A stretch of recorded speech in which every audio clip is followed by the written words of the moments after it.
Okay, so here it is, an August Saturday morning, another hot, steamy Texas day. We're going to take a couple of days off work, continue on with our decompress, recompress series of road trips and outdoor adventures. This is going to be an extreme Jeep trip, and we're going to New Mexico. So we've done quite a bit of map recons, and we've located some routes. We've looked at some motorcycle trails. Those help quite a bit.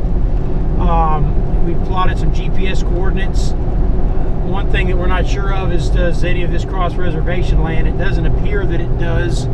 So that's the plan, is we're gonna head south towards Carlsbad and just kind of regroup there and figure out where we're gonna make our first entry from. We've got several options. We're gonna see some extreme elevation changes, which is gonna be interesting because we're gonna be starting in the low desert, and we should be crossing into 5,000–6,000 feet pretty quick. So it's going to be an interesting trip.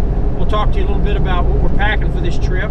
We're looking at 4 to 5 days, and we don't plan on seeing many people out while we're either, and that's always a good thing. So we'll see how remote we can get, and we'll be back.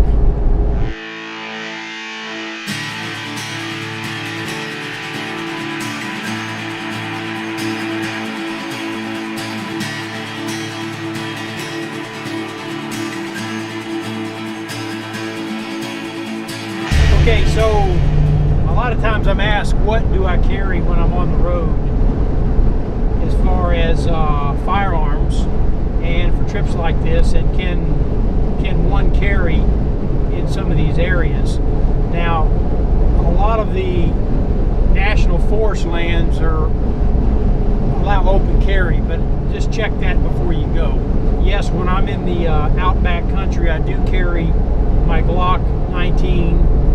And I have 3 magazines, and when I'm out doing my backpacking trips, even my day packs, I am armed. And sometimes I open carry, because a lot of times I don't even see anybody, and if I do, I'm not really concerned about it. Chances are that they're carrying a firearm also.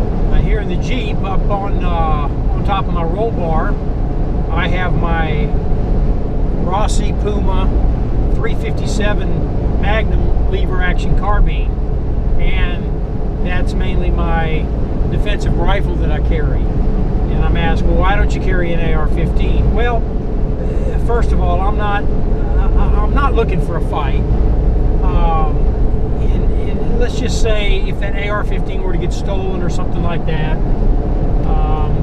you know, I probably just brought a bunch of heat on me that I didn't need, because the gun haters are going to be all over that. You know, it's more low profile. With the 357 carbine, you know, it's lever action, it's low profile, it doesn't look aggressive, it's lightweight, and it's, you know, it's short, it's small.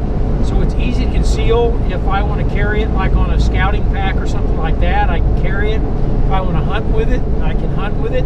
And, you know, it's efficient for self-defense also. You know, you take a 357 Magnum and you fire it through a rifle barrel, you're going to get more velocity out of that round, thus more power. So the 357 Magnum, especially fired out of that rifle, is a decent defensive round in my opinion. And, you know, for any animals I might run across, you know, just say you know, snakes or rabid coyotes or something like that, or, you know, say if I do run across some bear, it'll, you know, not that I would want to have to use it on any of those animals, but should they become aggressive, that 357 Magnum has enough punch to get the job done. Okay, so when I say I'm shooting with a GoPro, I'm not actually recording with the GoPro. I'm using this little EK 7000 by Akaso. It's a little Chinese GoPro copy, but actually they're not half bad.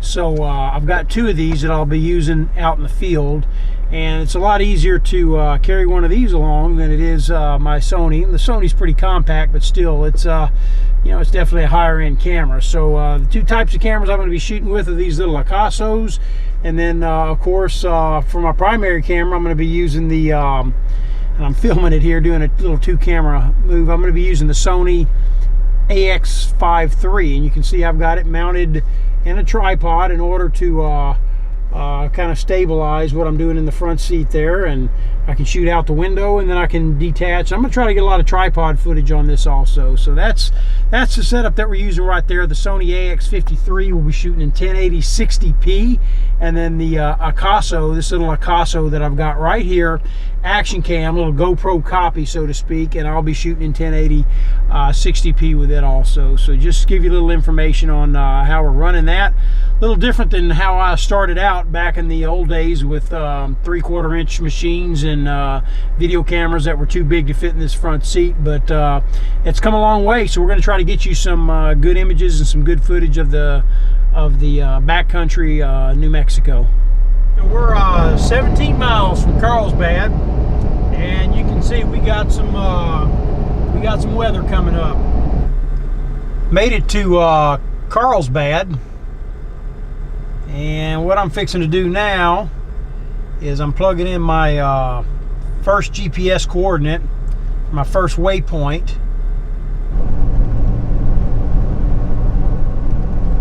You know, one of the things I kind of like about a spontaneous trip like this, you know, is it does give you a chance to see just how ready you are if you do ever have to, you know, deal with an emergency situation.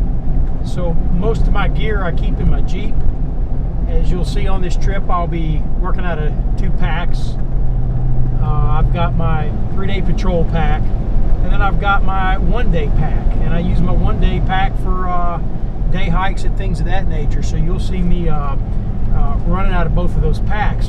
And also in my Jeep, I have I've got a hard case. Okay, I've got a supply trunk, and I keep a lot of my auto supplies and emergency breakdown supplies in there, as well as tools, and then I have all my cooking stoves, my cooking gear in there. I get to basically, you know, fine tune and tweak my gear, which, you know, tack guys like doing that, and see how everything comes together. So, you know, a trip like this, you know, one day I'm looking at the maps, looking at Google Earth, and said, you know, I want to explore this area, and boom, I'm on the road. Okay, this is open range country out here, so we do have to contend with cattle. Okay, so I just made it to my first waypoint. All right, so here's the entrance to the Guadalupe Rim Trail, and that's going to get me up to my next waypoint. I've got about an hour. Got about an hour till darkness, or an hour till I need to find a camp. Okay, and if you can see my surroundings, that's what I'm keeping my eye on, is back there. I mean, I'll be okay because I'm camping in the Jeep, but I don't think I'm going to be making a fire tonight because it looks like everything is wet. This area's been hit by rain. But so anyway, we're fixing to make our entrance right here, and we'll see about airing down here in a minute, see how the road is, and we're gonna start looking for a place to camp. Okay, so far the road, I mean, you see it there, it's been pretty wide, but it is rocky, so I'm gonna have to air down. So I'm gonna take about 10 pounds off each tire, knock them down to about 28, see if that helps. It is it's starting to bang things up a little bit in the Jeep, but so far so good. We should be able to make good time on that road. Beautiful valley down there. I mean, it looks close in the video, but it is a long way down there. Very, very vast.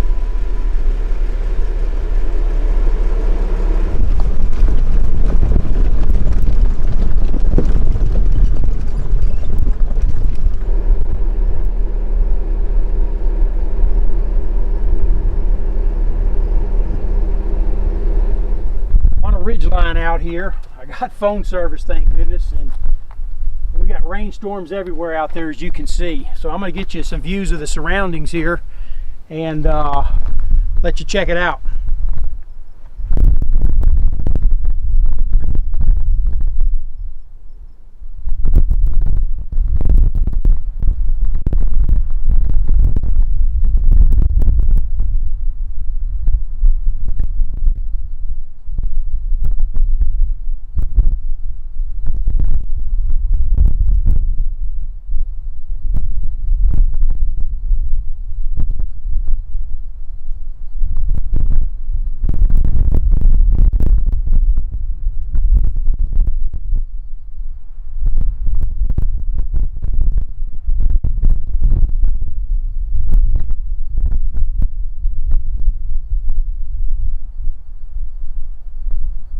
this is definitely low profile stealth off the radar camping. So we're gonna have to take a minute, get camp set up, and then it's getting dark fast. So I've got some things I've got to attend to here to get buckled down for the night and be ready to ride out this storm. Okay, these are window screens just to keep out the bugs. Okay, I've decided to move on down the road because these storms are coming in fast and hard with a lot of lightning, and I'm on the top of a hill, and that's not a good place to be. So I would rather be driving in my vehicle toward the highway than just sitting on top of a hill during a lightning storm. So I'm not going to take any chances. I'm going to get back on the road. It's only 8 o'clock. I can drive all night if I need to, and I'm going to get out of these storms because they're looking pretty wicked.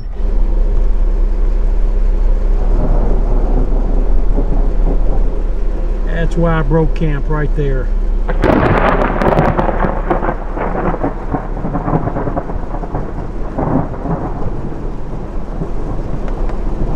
So I'm just going to drive.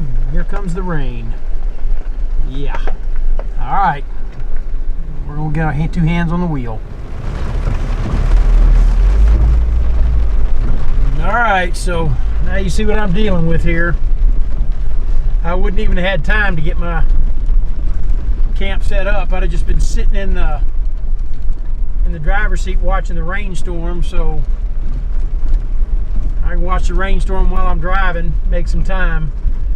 Boy, that lightning that in the area where I was is really fierce, and I've seen a few lightning strikes actually hit the ground, so I got out of there just in time.